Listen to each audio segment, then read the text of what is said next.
Hello everyone, welcome to my channel UPSC decode. तो election of president में एक छोटा सा टॉपिक रह गया था, criticism of election of president. ठीक है, तो इसमें होगा क्या, क्रिटिसिज्म में क्या है, पहले वो क्रिटिसाइज करेंगे फर्स्ट पॉइंट, फिर कॉन्स्टिट्यूएंट असेंबली में उनके अगेंस्ट में आर्ग्यूमेंट होगा। वाई? बिकॉज वो बताएंगे कि why this election is good, okay, instead of but criticized, okay. So first criticism क्या है, some members of the constituent assembly criticize the system of indirect election for the president as undemocratic। Democratic system क्या होता है, democratic system क्या होता है, democratic system होता है, it is a system of government, system of government where power resides, जिसमें power किसके पास होती है, in the people, in the hand of the people, okay. और हम कह सकते हैं exercise by the, this system is exercised by them, who them, people, okay, exercised by them directly, okay. It represent what, it represent they have participation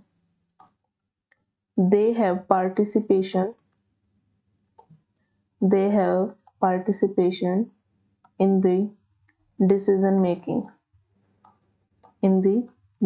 making, तो ये होता है democratic system. अब क्रिटिसाइज क्या कर रहे हैं कि ये जो इलेक्शन है, प्रेसिडेंट इलेक्शन है, इट इज अनडेमोक्रेटिक। क्यों? क्योंकि डायरेक्ट इलेक्ट होके नहीं आ रहा, इनडायरेक्ट इलेक्शन है। ठीक है, अब हम देखते हैं कि इसके आर्ग्यूमेंट में क्या आर्ग्यूमेंट दिया जाता है। ठीक है, इसके आर्ग्यूमेंट में क्या आर्ग्यूमेंट दिया जाता है, इसके अगेंस्ट में आर्ग्यूमेंट दिया जाता है कि however, नेक्स्ट पेज खोल लेते हैं, नेक्स्ट पेज पे इसका आर्गुमेंट है। ठीक है, ओके, तो ये है, the constitution makers choose the indirect election due to the following reasons. उन्होंने बोला कि हम डायरेक्ट इलेक्शन क्यों नहीं यूज कर रहे, क्योंकि वो वही तो डेमोक्रेटिक सिस्टम को दिखाएगा, हम इनडायरेक्ट इलेक्शन यूज क्यों कर रहे हैं। तो उन्होंने आर्गुमेंट दिया कि the indirect election of president is in harmony. Harmony का मतलब क्या होता है, हार्मनी का मतलब होता है पीसफुल एग्जिस्टेंस टुगेदर। ठीक है, यहाँ पे लिख लीजिए, पीसफुल एग्जिस्टेंस टुगेदर। अगर आपको इस साइड नहीं दिख रहा है तो जो मैं बोल रही हूँ वो लिख लीजिए। ठीक है, पीसफुल एग्जिस्टेंस टुगेदर। तो जो इनडायरेक्ट इलेक्शन है प्रेसिडेंट का, वो peaceful existence together with parliamentary system of government envisaged in the constitution. वो कह रहे हैं कि ठीक है डायरेक्ट इलेक्शन नहीं है, पर आप ये भी तो देखें कि जो हमारा पार्लियामेंट्री सिस्टम ऑफ गवर्नमेंट है, एनविसेज का मतलब होता है foresee something as a future possibility, foresee something as a future possibility, कि हमने एक फ्यूचर पॉसिबिलिटी, क्या है फ्यूचर पॉसिबिलिटी, कि पार्लियामेंट्री सिस्टम में एक हार्मनी रहेगी। हार्मनी कैसे रहेगी, लोकसभा राज्यसभा क्या करते हैं, मिलके जो है प्रेसिडेंट इलेक्शन में पार्टिसिपेट करते हैं। ऐसे ही स्टेट गवर्नमेंट्स भी करती हैं, यूनियन टेरिटरीज भी करती हैं। तो इस चीज को ध्यान में रखते हुए, उनकी हार्मनी को ध्यान में रखते हुए पार्लियामेंट्री सिस्टम पूरा गवर्नमेंट का, हमने इस चीज को ध्यान में रखते हुए, ये फ्यूचर पॉसिबिलिटी लगाते हुए कि हार्मनी रहेगी पार्लियामेंट्री सिस्टम में, इसलिए हमने इनडायरेक्ट इलेक्शन को चुना है। Under this system the president is only nominal executive. अब जो दूसरा आर्गुमेंट दे रहे हैं वो क्या दे रहे हैं फेवर में इनडायरेक्ट इलेक्शन के, वो ये दे रहे हैं कि प्रेसिडेंट के पास रियल पावर नहीं है। नॉमिनल एग्जीक्यूटिव का मतलब क्या होता है? नॉमिनल एग्जीक्यूटिव का मतलब ये होता है कि होल्ड द टाइटल। एक बार मैं आपको अच्छे से समझा देती हूँ नॉमिनल एग्जीक्यूटिव का मतलब क्या होता है।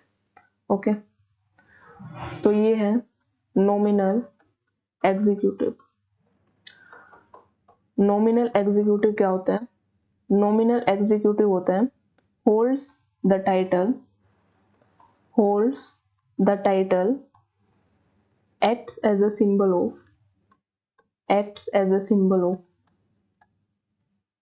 okay, and perform ceremonial functions. What are these functions? These functions are example: opening parliament, ठीक है, opening parliament, appointing officials,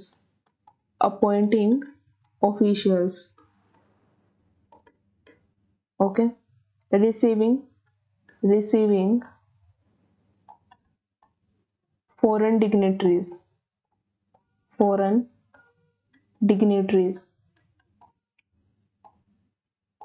and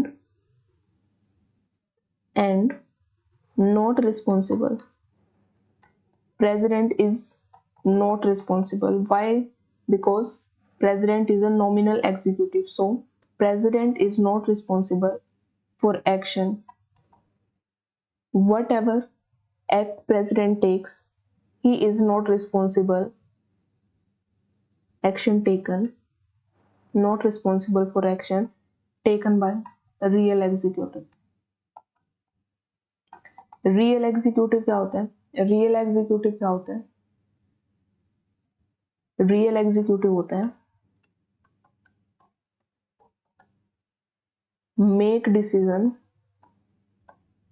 make decisions, ठीक है, and have real powers. Real powers means what? Real powers means what? Head of the government. Head of the government कौन होता है? PM, ठीक है। And responsible, real executive वो होते हैं जो रिस्पॉन्सिबल होते हैं for making important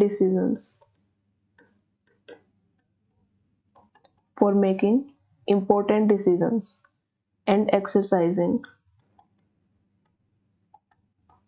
real powers.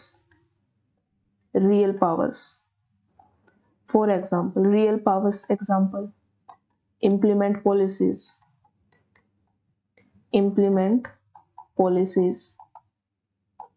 run the administration,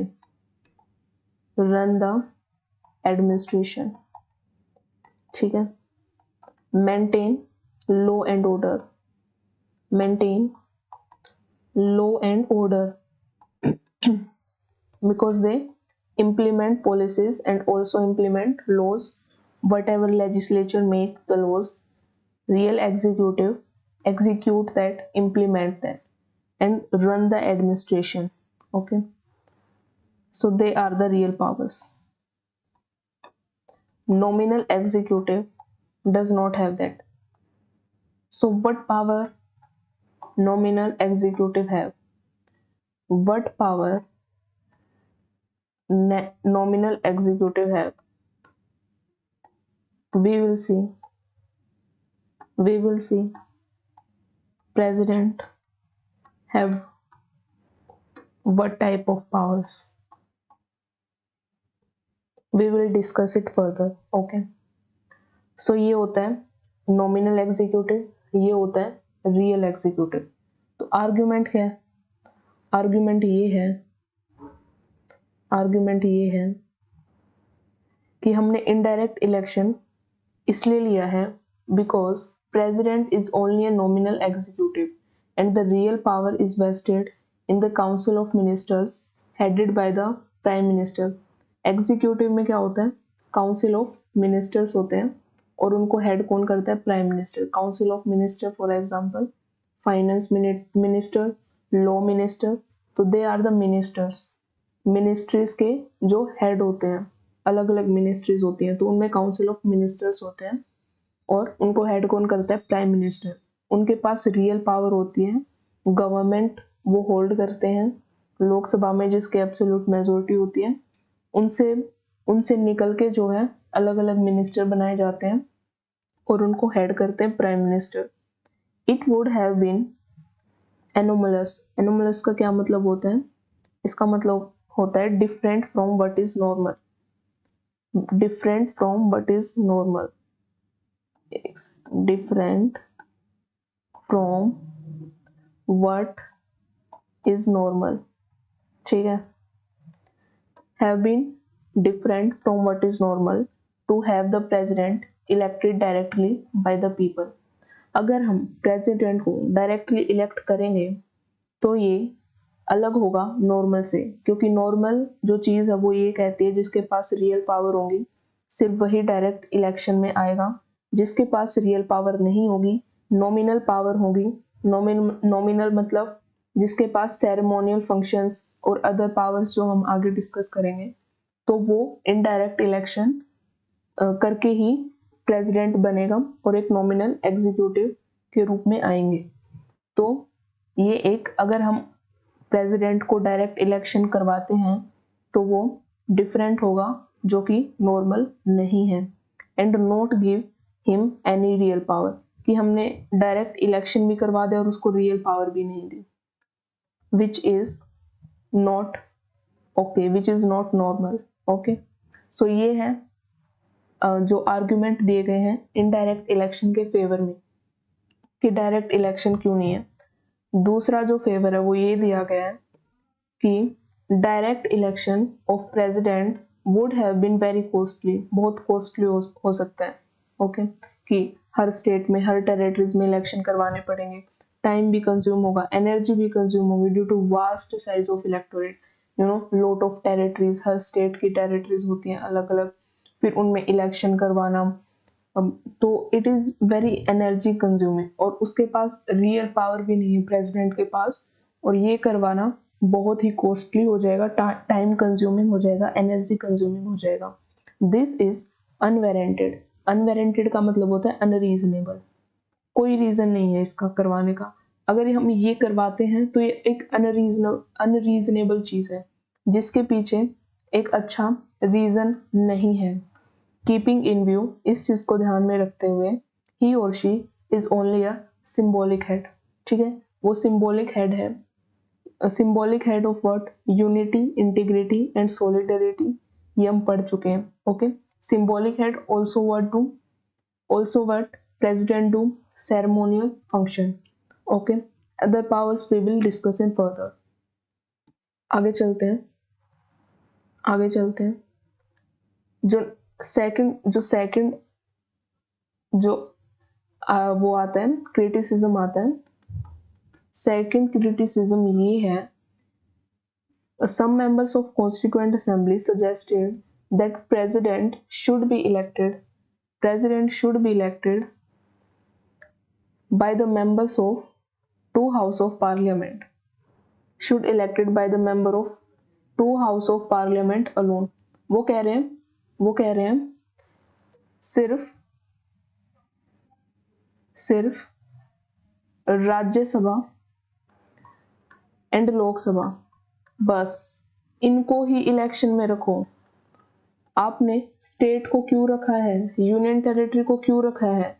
ये उनका क्रिटिसिज्म है कि आप इन दोनों को अकेले रख लो, इससे हो जाएगा। ठीक है, फिर आर्ग्यूमेंट में क्या बोलते हैं, इसके फेवर में क्या बोलते हैं कि ऐसा नहीं हो सकता, उसके फेवर में बोलते हैं the makers of the constitution did not prefer this as the parliament dominated by one political party. Parliament में, लोकसभा में जो मेंबर्स आते हैं एब्सोल्यूट मेजोरिटी से बनते हैं, ठीक है, जिसके पास ज्यादा वोट्स होती हैं। अब ज्यादा मेंबर एक पॉलिटिकल पार्टी के होंगे। अगर हमने पार्लियामेंट में सिर्फ लोकसभा राज्यसभा को किया तो स्टेट्स का पार्टिसिपेशन नहीं होगा। उससे होगा क्या कि एक पॉलिटिकल पार्टी जो लोकसभा में है उसका डोमिनेशन हो जाएगा प्रेसिडेंट इलेक्शन में। Would have been invariably. Invariably का क्या मतलब होता है? इनवेरिएबली का मतलब होता है ऑलमोस्ट ऑलवेज, लगभग हमेशा ही जो कैंडिडेट है प्रेसिडेंट के लिए, जो कैंडिडेट है from that party and such A president would not present the state of Indian union. तो जो प्रेसिडेंट है वो एक पॉलिटिकल पार्टी को ही रिप्रेजेंट कर सकता है, क्योंकि उसमें सिर्फ लोकसभा और राज्यसभा आ गई। अगर हम कर लें अलोन लोकसभा और राज्यसभा तो एक पॉलिटिकल पार्टी का डोमिनेशन होगा, जिसकी वजह से क्या होगा कि वो रिप्रेजेंट नहीं कर पाएगा इंडियन यूनियन के स्टेट्स में। क्योंकि हो सकता है कि जो सेंटर में जो सरकार है, जो पॉलिटिकल पार्टी की जो गवर्नमेंट है, वो स्टेट्स में उस पॉलिटिकल पार्टी की ना हो। हर स्टेट में हो सकता है कि कोई लोकल गवर्नमेंट, कोई स्टेट गवर्नमेंट, अलग गवर्नमेंट भी उसमें हो सकती है। तो उसका भी प्रेसिडेंट क्या है, एज होल वो रिप्रेजेंट करता है इंडिया एज ए यूनियन को, India as a head of a Indian state, पूरे स्टेट को रिप्रेजेंट करता है। तो उनमें स्टेट्स का पार्टिसिपेशन बहुत जरूरी है। तो इनका ये जो है फेवर में था कि हम क्यों करवा रहे हैं ऐसा, सबका जो रिप्रेजेंटेशन है स्टेट्स का, यूनियन टेरिटरीज का, हम सिर्फ लोकसभा और राज्यसभा को नहीं कर रहे हैं।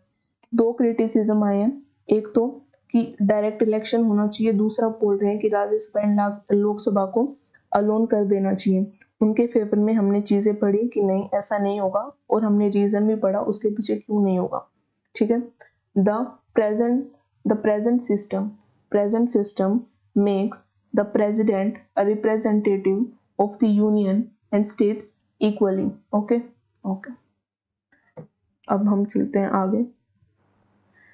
जो थर्ड क्रिटिसिज्म आता है, it was pointed out in the Constituent Assembly that the expression proportional representation in the case of president election is misnomer। misnomer का मतलब क्या होता है? misnomer का मतलब होता है कि a name that is wrong, not appropriate, name that is not appropriate, ऐसा होता है ना कि हम कोई चीज किसी का, मान लो एक इंसान का नाम रख देते हैं, तो हम बोलते हैं कि इसका नाम इस पे सूट कर ही नहीं रहा है। क्यों नहीं कर रहा है? क्योंकि उन्होंने बोला नाम सूट नहीं कर रहा है क्योंकि proportional representation takes place where 2 और मोर सीट्स आर फिल्ड। हम जो प्रोपोर्शनल रिप्रेजेंटेशन है हम उसको राज्यसभा में भी यूज करते हैं। जैसे एक स्टेट होता है, ठीक है, उसकी अलग अलग सीट्स होती हैं राज्यसभा में। अब राज्यसभा में जितनी भी सीट्स हैं वो एक सीट्स तो नहीं है, हर स्टेट में एक सीट तो नहीं है, अलग अलग सीट है। और राज्यसभा में भी कितनी सारी सीट्स होती है ना, तो वो एक सीट नहीं है, राज्यसभा में बहुत सारी सीट है। ठीक है, सेम प्रोसेस होता है जो मैंने आपको बताया सिंगल ट्रांसफरेबल वोट कि जो भी जाएगा उस सीट के लिए तो उसके लिए प्रोपोर्शनल रिप्रेजेंटेशन किया जाएगा। लेकिन हो सकता है कि स्टेट में 10 लोग जा रहे हैं राज्यसभा में, तो 10 लोगों के लिए अलग अलग बैलेट पेपर में उतनी एक सीट के लिए अलग अलग क्या होगा, वोटिंग होगा, सेम जो मैंने आपको समझाया सिंगल ट्रांसफरेबल वोट्स के हिसाब से। तो उसमें क्या है, सीट्स राज्यसभा में काफी ज्यादा है, तो उन्होंने बोला तो वहां पे तो प्रोपोर्शनल रिप्रेजेंटेशन हम बोल सकते हैं क्योंकि वहां पे क्या है 2 और मोर सीट्स हमें फिल करनी है। लेकिन in case of the president the vacancy is only 1, यहाँ तो सिर्फ एक ही है। तो इसको बेटर क्या बोलना ठीक रहेगा कि प्रेफरेंशियल और अल्टरनेटिव वोट सिस्टम। हम इसको प्रेफरेंशियल बोल सकते हैं, क्यों? क्योंकि सिर्फ यहाँ पे एक ही चीज को प्रेफर किया जा रहा है, वो भी एक सीट को जो कि प्रेसिडेंट के लिए, इसलिए हम इसको प्रेफरेंशियल बोले। और अल्टरनेटिव वोट सिस्टम बोले कि है तो प्रोपोर्शनल रिप्रेजेंटेशन बट उसके अल्टरनेट है, एक अल्टरनेट निकाल दिया। ठीक है, similarly the expression single transferable vote was also objected on the ground that no voter has a single vote। Okay, मतलब ये कुछ भी क्रिटिसिज्म कर सकते हैं, तो वो क्रिटिसिज्म यहाँ पे दिया गया है, ठीक है, कि जो सिंगल ट्रांसफरेबल वोट है was also objected on the ground that no voter has a single vote, क्योंकि उसको अलग अलग प्रेफरेंसेस मिलती हैं, है ना। Every voter has plural vote, single vote कैसे नहीं है, बिकॉज हर वोटर के पास अलग अलग वोट है, कोई किसी को प्रेफरेंसेस दे रहा है, कोई किसी को प्रेफरेंसेस दे रहा है, बट होता यही है कि अब नाम रख दिया तो नाम है बस, तो इसका कोई आर्गुमेंट नहीं हुआ, और बस ये है तो है, और अब तक वो है, ठीक है। तो ये चीज है, बस ये क्रिटिसिज्म थे। अब हम नेक्स्ट पार्ट में बढ़ते हैं, अपने नेक्स्ट पार्ट में अब हम बढ़ते हैं। अब हम आ चुके हैं क्वालिफिकेशन, क्वालिफिकेशन, ठीक है। अपने अपने नोट्स में नाम डालेंगे, वो सॉरी फर्स्ट हमारा क्या हो गया, इलेक्शन ऑफ प्रेसिडेंट, इलेक्शन हो गया, ठीक है। उसमें क्या क्या चीजें आई, इलेक्टोरल कॉलेज आया, उसमें दूसरा क्या आया, उसमें दूसरा आया फॉर्मूलाज आए, ठीक है, वैल्यूज निकालने के लिए। थर्ड क्या आया, पूरा प्रोसेस आया कि कैसे सेलेक्ट होता है प्रेसिडेंट, प्रेसिडेंट कैसे सेलेक्ट होके आते हैं। उसके बाद हमने पढ़ा क्रिटिसिज्म, उसके बाद हमने पढ़ा क्रिटिसिज्म। अब हम सेकंड करेंगे क्वालिफिकेशन। अब जो हमारा सेकंड है वो है क्वालिफिकेशन, सेकंड डाल लीजिए, हमारा है क्वालिफिकेशन। क्वालिफिकेशन में क्या चीज आएंगी, तीन चीज आएंगी, qualification and oath, qualification oath, यहाँ पे सेम चीज है, ओथ एंड कंडीशन, ठीक है। तो ये चीजें पढ़नी है हमको, क्वालिफिकेशन पढ़नी है, ओथ पढ़नी है, एंड कंडीशंस पढ़नी है, ठीक है। तो ये पढ़ना है हमें। तो आई थिंक हमें नेक्स्ट वीडियो में करना चाहिए, हम साथ में ये टॉपिक कर लेंगे। तो हेडिंग डाल लीजिएगा अपने उसमें सेकंड, ठीक है, सेकंड पार्ट कर रहे हैं अब हम, ठीक है। इलेक्शन हो चुका है हमारा, ओके, थैंक यू।